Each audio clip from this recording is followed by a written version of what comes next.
สำหรับข้อนี้จะเป็นอยู่ในข้อที่15ข้อที่15นี้เขาบอกว่า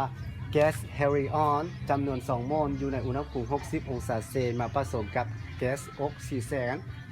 จำนวน1โมลอยู่ในอุณหภูมิ30องศาเซนจงคิดรายอุณหภูมิผสมอันนี้ก็ง่ายๆสำหรับข้อนี้แมนสมมติว่าอันนี้เฮลิออนอันนี้เป็นออกซิเจนซึ่งอยู่ในนี้เขาจะมีว่า n ตัวนี้เท่ากับ u 2โมลซึ่งจะมี t ตัวนี้ที่ผสมตัวนี้เท่ากับ60องศาเซลเซียสซึ่งจะเท่ากับ60บวกให้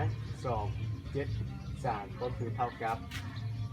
3แล้วก็3อันนี้เป็นแผ่นดินและตัวนี้จะเป็นมี n เท่ากับ1โมลและ t ตัวนี้จะเป็น t 2เท่ากับ30องศาเซลก็คือเท่ากับ30บวกให้2 7 3เท่ากับ3 9แล้วก็2อันนี้เป็นอุณหภูมิแผ่นดินอยู่ในนี้เราจะได้ว่าถ้าต้องการสอบหาอุณหภูมิผสมก็คือ t ตัวนี้จะเท่ากับว่าผลบวกของจำนวนโมลคูณให้อุณหภูมิส่วนให้จำนวนโมลทั้งหมดผลบวกของจำนวนโมลที่ตัวนี้อยู่ในนี้มีจักรชนิดก็เอาบวกกันก็คือ2ชนิดก็คือตัวนี้เป็นจำนวนโมลของตัวนี้ขอใช้ t 2อันนี้เป็น2และก็ใช้1ตัวนี้ก็ใช้1คูณให้ t 1บวกให้ n 2คูณให้ t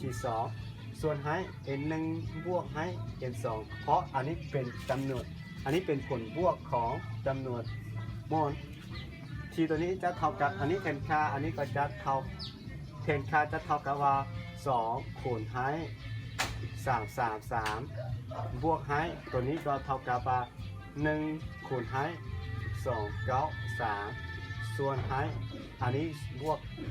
จำนวนโมลn 1บวก n 2ก็เท่ากับ2บวกให้1ที่เหลือก็เท่ากับอันนี้6บวกให้2 9 3ส่วนให้3ที่ของเราจะเท่ากับว่า9อันนี้เป็นอยู่15จึง1แสดงว่า10ส่วนให้3ที่ของเราจะเท่ากับ3 2 3อันนี้จะเป็นแคนดี้อันนี้จะเป็นคำตอบอยู่ในข้อนี้